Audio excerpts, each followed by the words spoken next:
Hello friends, I am Kunal Sharma. In last video, we had discussed about digestive glands, that is salivary glands, gastric glands and pancreas. Now we are going to discuss about liver and intestinal gland. तो बात करते हैं हम सबसे पहले liver की. Liver is the largest gland of the body. हमारी body में जो सबसे बड़ी ग्लैंड होती है वो होती है लीवर. उसके बाद जो लीवर होता है उसका मेनली काम होता है बाइल जूस को सीक्रेट करना. बाइल जूस सीक्रेट करेगा जो कि फैट के डाइजेशन में, फैट के इमल्सिफिकेशन में हेल्प करता है. देखते हैं लीवर की कैसे क्या स्ट्रक्चर होती है, कैसे वो फंक्शन परफॉर्म करता है. तो देखो ये तो है हमारे लीवर की स्ट्रक्चर. इसके अंदर एक राइट लोब होती है, एक लेफ्ट लोब होती है. इसकी जो मेन स्ट्रक्चरल और फंक्शनल यूनिट है वो होती है हिपैटिक लोब्यूल. लीवर का जो दूसरा नाम होता है वो होता है हिपर. हिपर जो नाम होता है वो लीवर का दूसरा नाम होता है. इसीलिए इससे जो चीज़ अराइज होती है उसको हम जनरली हिपैटिक के फॉर्म में ही लेके चलते हैं.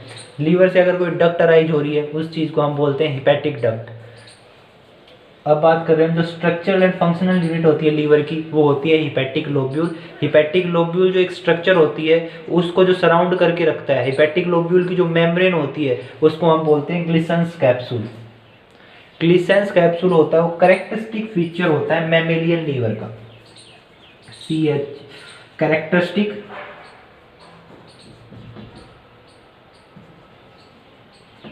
फीचर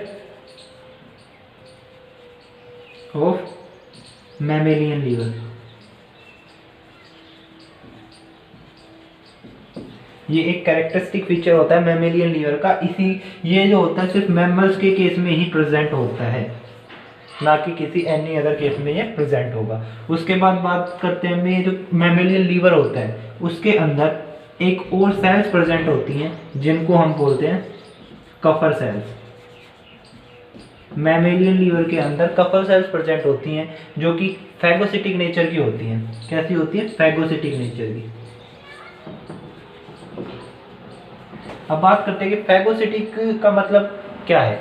फैगोसिटिक का मतलब होता है कि जो भी हमारी बॉडी के अंदर या लीवर के अंदर, अब ये लीवर में कफर सेल्स तो मेनली लीवर की ही बात करेंगे हम. लीवर के अंदर जो भी वेस्ट मटेरियल, वेस्ट सेल्स होती हैं, WBC हुई या RBC हुई, जो भी वेस्ट सेल्स होंगी उनको खाएंगी, उन्हीं के ऊपर डिपेंड करेंगी, उनको ईट करेंगी और उनको वहाँ पे ख़त्म करेंगी. वो सेल्स होती हैं कफर सेल्स फैगोसिटिक नेचर की. उनको हम बोलते हैं फैगोसिटिक नेचर. और जो लीवर में प्रेजेंट होती हैं मैमेलियन लीवर में स्पेशली वो होती हैं कफर सेल्स.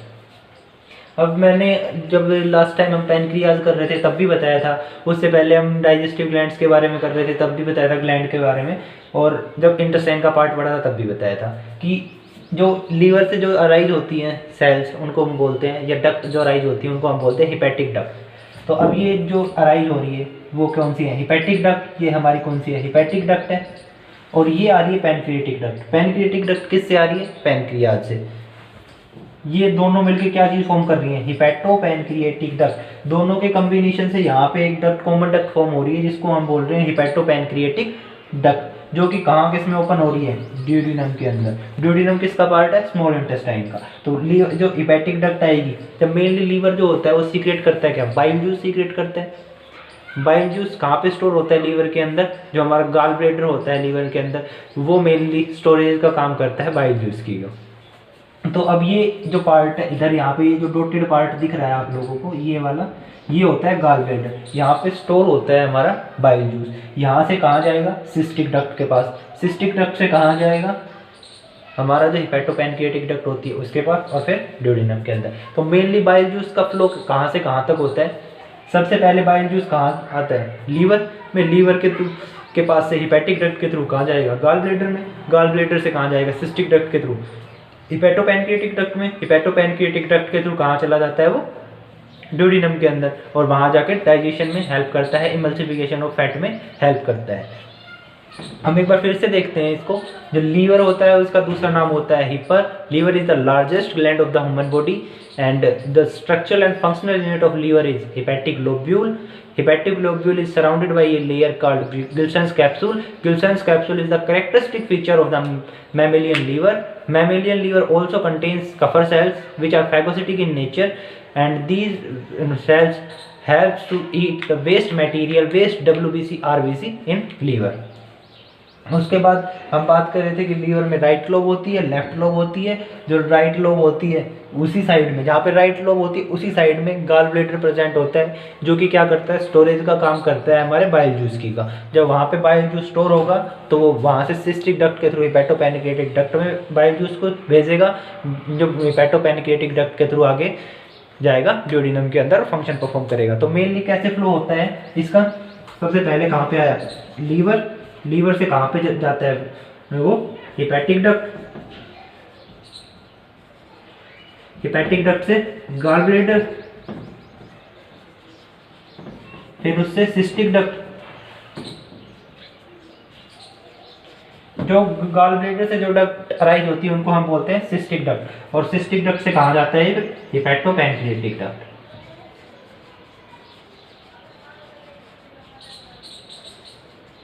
उसके बाद जाता है इंटेस्टाइन में और वहाँ पे जाके फंक्शन अपना परफॉर्म करता है। सबसे पहले liver, hepatopancreatic duct, gall bladder, cystic duct, hepatopancreatic duct, और ये आती है इंटेस्टाइन।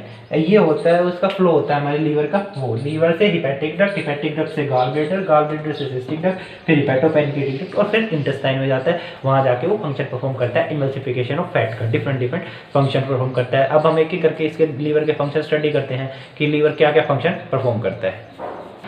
अब हम बात कर रहे थे लीवर के डिफरेंट फंक्शंस की।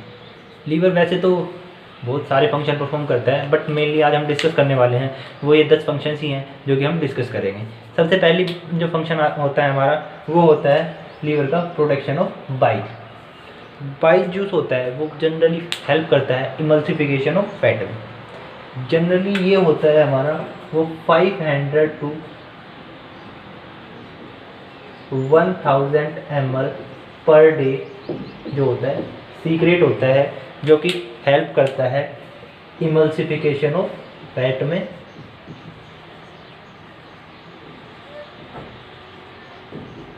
और जनरली ये जो स्टोर होता है उस पॉइंट को हम बोलते हैं गॉल ब्लैडर। तो बाइल जूस की प्रोडक्शन भी होती है और लीवर के अंदर बाइल जूस की प्रोडक्शन होती है।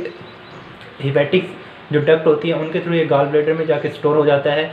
इसकी जो वॉल्यूम होती है पर डे वो 500 to 1000 ml पर डे ये वॉल्यूम होती है इसकी, जो बाइल जूस की सीक्रेशन की, और ये जनरली इमल्सिफिकेशन ऑफ फैट में हेल्प करता है। उसके बाद बात करते हैं एक्सक्रीशन का, कि लीवर एक एक्सक्रीशन के थ्रू कैसे फंक्शन परफॉर्म करता है, एक्सक्रीटरी सिस्टम के थ्रू।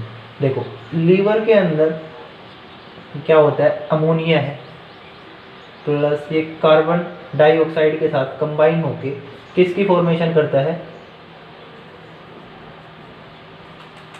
इस चीज की, प्लस वाटर भी निकलता है। अब देखो इस चीज की ये फॉर्मेशन कर रहा है, ठीक है, इस चीज की इसने क्या की, फॉर्मेशन की, बट वो कैसे, ये क्या है, अमोनिया है और ये है कार्बन डाइऑक्साइड। ये जो प्रोडक्ट बन रहा है जिसकी फॉर्मेशन होती है उसको हम बोलते हैं यूरिया।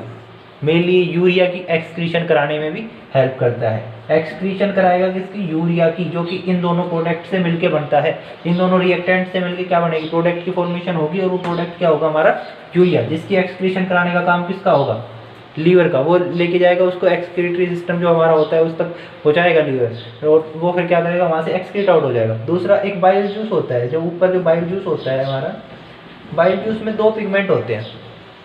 एक तो पहला पिगमेंट होता है बाइलिरुबिन, दूसरा होता है बाइलिरुबिडिन। ये दोनों पिगमेंट होते हैं, इनकी भी एक्सक्रीशन कराने में जो हेल्प करता है वो लीवर करता है। ये दोनों पिगमेंट भी एक्सक्रीट आउट हो जाते हैं लीवर के थ्रू। उसके बाद बात करते हैं ग्लाइकोजेनेसिस और एक होता है ग्लाइकोजिनोलाइसिस। दोनों ही केस में एक टर्म इन्वॉल्व हो रही है, ग्लाइकोजिनो और ग्लाइकोजन। मतलब एक में ग्लाइकोजन बनेगा और एक में टूटेगा। जहाँ पे NESIS ये टर्म इन्वॉल्व हो रही हो वहाँ पे क्या होगा, फॉर्मेशन होगी, और LYSIS जहाँ पे ये टर्म इन्वॉल्व हो रही हो वहाँ पे क्या होगा, ब्रेक डाउन होगा। तो अब बात कर रहे हैं यहाँ पे ग्लाइकोजेनेसिस। ग्लाइकोजेनेसिस का मतलब क्या होगा, ग्लाइकोजन की फॉर्मेशन होगी। नेसिस आ गया, ग्लाइकोजन की फॉर्मेशन हो रही है। यहाँ पे ग्लाइकोजिनोलाइसिस, मतलब ग्लाइकोजन है वो ब्रेक डाउन हो रहा है, ग्लाइकोजन ब्रेक डाउन हो रहा है और उससे स्मॉलर सब यूनिट की फॉर्मेशन कर रहा है। उसके बाद बात करते हैं अगला जो हमारा है ग्लूकोनियोजेनेसिस। ग्लूकोनियोजेनेसिस मतलब इसमें नेसिस वर्ड आ गया, तो इससे ये तो कंफर्मेशन हो गया कि किसी चीज़ की जो हो रही है वो इसमें फॉर्मेशन हो रही है। बट क्या हो रही है, एक तो देखो ग्लूकोज, ग्लूको मतलब ग्लूकोज, और अगर इसको हटा दें हम ग्लाइकोजन, ग्लूकोनियो, लग रहा है ऐसे ही वर्ड कि भाई ग्लाइकोजन की भी फॉर्मेशन हो रही है। इसमें या तो ग्लूकोज की फॉर्मेशन होती है और एक या फिर ग्लाइकोजन की फॉर्मेशन होती है। किससे होगी, वो जो भी हमारे रॉ मटेरियल्स होते हैं, अमीनो एसिड्स वगैरह हो गए, ऑर्गेनिक जो भी सब्सटेंसेस होंगे, उनसे फॉर्मेशन होती है ग्लूकोज की या फिर ग्लाइकोजन की। उसके बाद बात करते हैं डिटॉक्सिफिकेशन की। डिटॉक्सिफिकेशन का फंक्शन कैसे परफॉर्म करता है, जो भी हार्मफुल सब्सटेंसेस होते हैं, जो भी टॉक्सिक सब्सटेंसेस होते हैं लीवर के अंदर, बॉडी के अंदर, उनको ये नॉन टॉक्सिक और हार्मलेस सब्सटेंसेस में कन्वर्ट कर देता है। जो भी हैं हमारी बॉडी में हार्मफुल हैं उनको हार्मलेस में कन्वर्ट कर देता है। उसके बाद बात करते हैं secretion of heparin and enzyme. जो हिपेरिन होता है वो एंटीकोगुलेंट होता है। एंटीकोगुलेंट मतलब कि वो जमने नहीं देगा, फ्रीज नहीं होने देगा। तो एंटीकोगुलेंट होता है, ब्लड को जमने नहीं देता है, ब्लड को फ्रीज नहीं होने देता है बॉडी के अंदर। हिपेरिन ही एक ऐसा सब्सटेंस होता है जो कि ब्लड को फ्रीज नहीं होने देता है बॉडी के अंदर। उसके बाद बात करते हैं एंजाइम्स। जो हमारा लीवर होता है वो कुछ एंजाइम्स भी सीक्रेट करता है जो कि फर्दर डाइजेशन प्रोसेस में हेल्प करते हैं। उसके बाद बात करते हैं फैगोसिटिक नेचर की।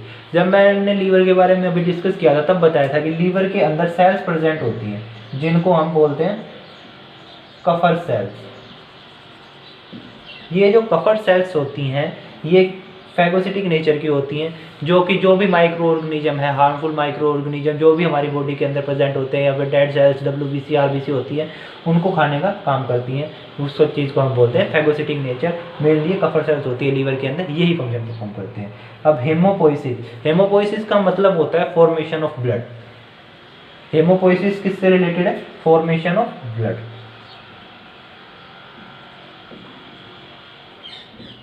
लीवर जनरली क्या करता है, आरबीसी की फॉर्मेशन कराता है एम्ब्रियो के अंदर।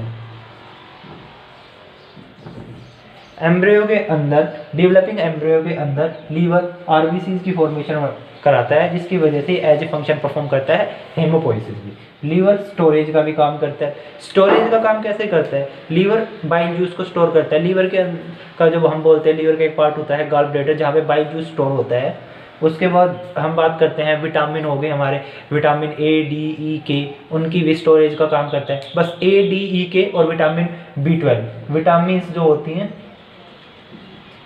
A, D, E, K और विटामिन B12, इन्हीं की स्टोरेज का काम करता है लीवर, और कोई विटामिन इनमें स्टोर नहीं होगी। या उसके बाद ग्लाइकोजन की स्टोरेज का भी काम करता है, ग्लूकोज की स्टोरेज का भी काम करता है, लिपोजेनेसिस, लिपिड्स वगैरह जो होते हैं हमारे, उनकी भी स्टोरेज का काम करता है। तो ये क्या होता है, डिफरेंट जो सब्सटेंसेस होते हैं, विटामिन होती हैं, प्रोटीन्स होती हैं, उनकी स्टोरेज का भी काम करता है। जो कुछ हमारे मेटल्स होते हैं, जो एलिमेंट्स होते हैं, आयरन हो गया, उन सब की भी क्या करता है, स्टोरेज का काम करता है। तो लीवर एज ए स्टोरेज भी हम यूज़ कर सकते हैं। स्टोरेज ऑर्गन होता है, स्टोरेज वाली ग्लैंड होती है लीवर के। ये डिफरेंट फंक्शन थे। सबसे पहला था प्रोडक्शन ऑफ बाइल जूस की जो होता है उसकी प्रोडक्शन होती है, लीवर के अंदर होती है। एक्सक्रीशन कराता है यूरिया का, या फिर जो बाइल जूस के अंदर पिगमेंट होते हैं बाइलोरुबिन एंड बाइलोविरिडिन। उसके बाद ग्लाइकोजन की फॉर्मेशन कराता है, ग्लाइकोजन की ब्रेक डाउन कराता है, ग्लूकोज की फॉर्मेशन कराता है, हार्मफुल सब्सटेंसेस को हार्मलेस सब्सटेंसेस में चेंज कर देता है, और सीक्रेट करता है हिपेरिन और कुछ एंजाइम्स को। फैगोसिटिक नेचर का होता है, कफर सेल्स होती है जो इसमें फैगोसिटिक नेचर की होती हैं। ब्लड की फॉर्मेशन कराता है डेवलपिंग एम्ब्रियो के अंदर, और स्टोरेज का काम करता है। ये डिफरेंट 10 फंक्शंस थे जो कि हमारे लीवर के थे। अब इसके बाद हम जो डिस्कस करेंगे वो करेंगे इंटेस्टाइनल ग्लैंड। अब जो हम नेक्स्ट ग्लैंड डिस्कस करने वाले हैं वो होती है intestinal gland. Intestinal gland mainly surface होता है जो हमारा स्मॉल इंटेस्टाइन का, उसके ऊपर प्रेजेंट होती है। तो इंटेस्टाइनल ग्लैंड की बात कर रहे थे, लोकेटेड होती है सरफेस ऑफ स्मॉल इंटेस्टाइन। उसके बाद ये जो सीक्रेट करती है उस जूस को हम बोलते हैं इंटेस्टाइनल जूस। इंटेस्टाइनल ग्लैंड जिस जूस को सीक्रेट करती है उस जूस का नाम होता है इंटेस्टाइनल जूस। इस जूस का एक दूसरा भी नाम होता है स्यूकस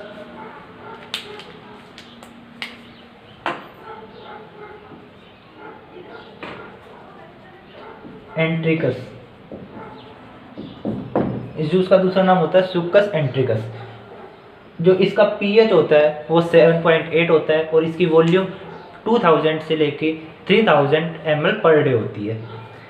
अब इसके अंदर कुछ इंटेस्टाइनल जूस के अंदर कुछ एंजाइम्स प्रेजेंट होते हैं such as maltase, isomaltase, lactase, alpha dextrinase, enterokinase, aminopeptidase, nucleotidase, nucleosidase, ये कुछ एंजाइम्स प्रेजेंट होते हैं जो कि डाइजेशन के अंदर हेल्प करते हैं और डाइजेशन प्रोसेस जो होती है हमारी स्मॉल इंटेस्टाइन के अंदर उसको कंप्लीट करा देते हैं। कौन कौन से एंजाइम प्रेजेंट होंगे बात करते हैं हम एक एक की। Maltase, isomaltase, alpha डेक्सट्रिनेज,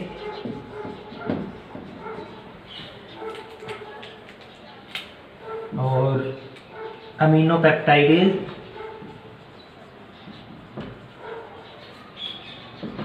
nucleosidase, nucleotidase. ये एंजाइम्स होते हैं वो प्रेजेंट होते हैं।